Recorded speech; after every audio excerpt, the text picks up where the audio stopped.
In less than 4 months, thousands of defendants in the state court system will no longer be required to post cash bail before going to trial. This massive overhaul of the bail system was a major piece of a package of criminal justice bills that passed in Albany earlier this year.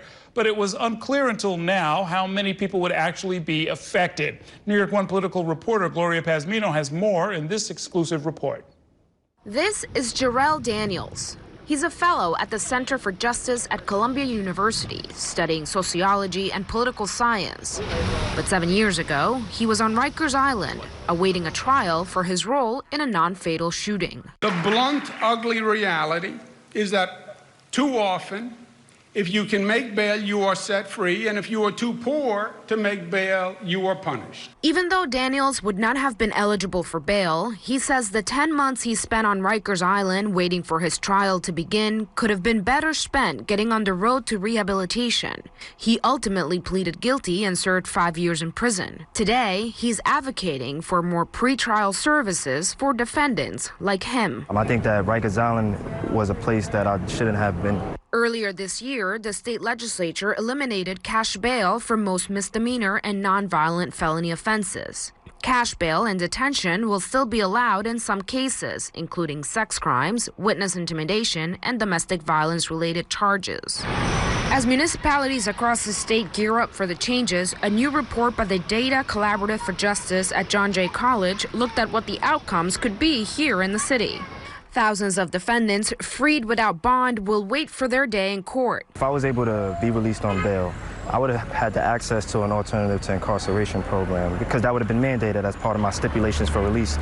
According to the John Jay report, had bail reform been in place in 2018, city courts would have been required to release an estimated 20,349 people.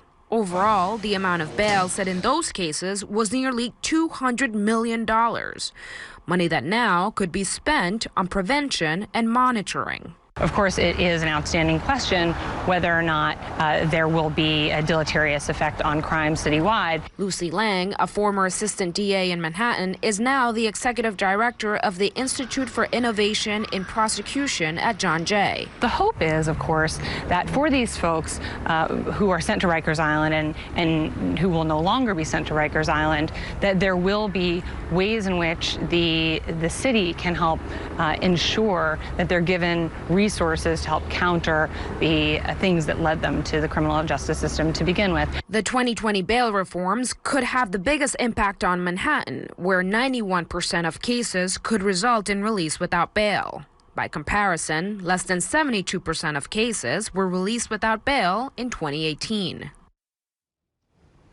Gloria Pazmino joins me now with more on this story. And Gloria, it's important, the young man referenced it, I don't want it to get by us too quickly, is that they're not just marking time waiting to go to court. Right. This is a chance to give them addiction treatment, mental health services, if they're on the edge of homelessness, other kinds of support, right, so that we have something other than a jail cell waiting for them. That's right. And what Daniels was saying, although he did end up going to prison and serving time for his involvement in that shooting, he said that had he been treated in some way, whether it was therapy or anger management, which he then received after leaving prison, that he thinks that time would have helped him to, in a way, prepare for the time he was going to have to serve in the end. Instead, you have right now, before bail reform is put into place, people are just sitting in Rikers. There is some programming, but it's happening inside the jail. The advocacy